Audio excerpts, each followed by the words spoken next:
encourage them to vote because the election will be here sooner than we think, and there's just too much at stake here. Everything is at stake, including geopolitics and foreign policy and everything happening on the world stage. So one other thing I'd like to ask you about as well, because we're seeing some, a media blitz, I guess, and I'm wondering, at this point, do you think most voters have made up their mind in terms of who they're going to support, or do you think there's still a lot of undecideds out there that could really sway this election? I don't think there are a lot of undecideds left. I think that most people, even if they identify as independent or undecided, have made up their mind. It's just really a question of who's going to get to the polls at this point.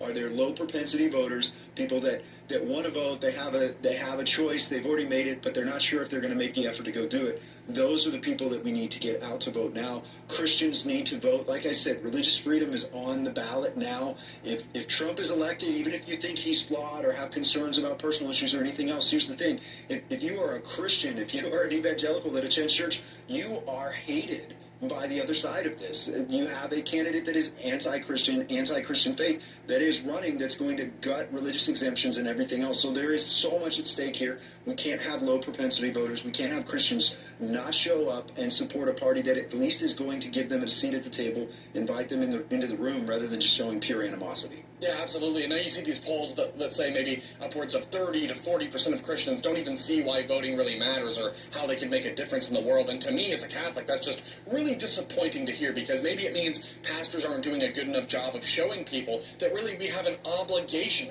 to go out into the world and really to try to make it better. We are called to do this. We have an obligation morally to be involved in our republic, to be involved in our child's education, to be involved in the community. So this is really it's a no-brainer. We need to be getting involved. And I do wonder why there are so many Christians who just don't want to vote, because if we had that population voting and they went for Trump, we could make this thing a landslide, a blowout election. It wouldn't even really be close. This is still, by and large, a Christian majority nation. And if we all showed up on November 5th to vote, then we could make this thing too big to rig. So I'd like to ask you, Davis, why do you think it is that so many Christian voters have decided in the past not to vote? I think that so many Christians have bought into the myth of neutrality. They've bought into the myth that it doesn't matter what happens here on this earth, but that's not loving. So as a Christian, if you believe in the blessings of God from the Bible and following God's law, you want to share that with the culture around you. Withholding that from the culture around you isn't love, that's hatred. And so if you truly believe in the God of the Bible, if you believe in that, you're going to participate in society and you're going to bring the blessings of a loving God to all of society. Withholding that is not love.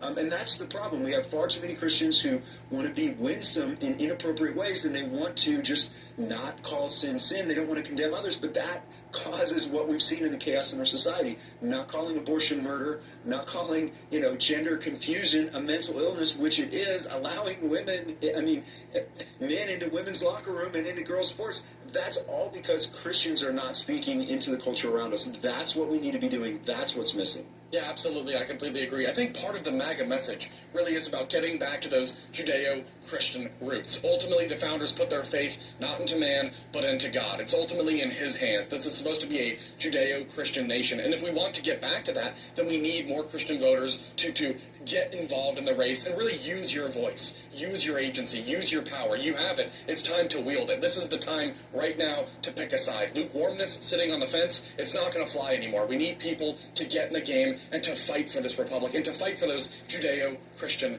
values. Now, having said that, Davis, we do appreciate your time, of course, today. Thank you for stopping by. Hey, God bless.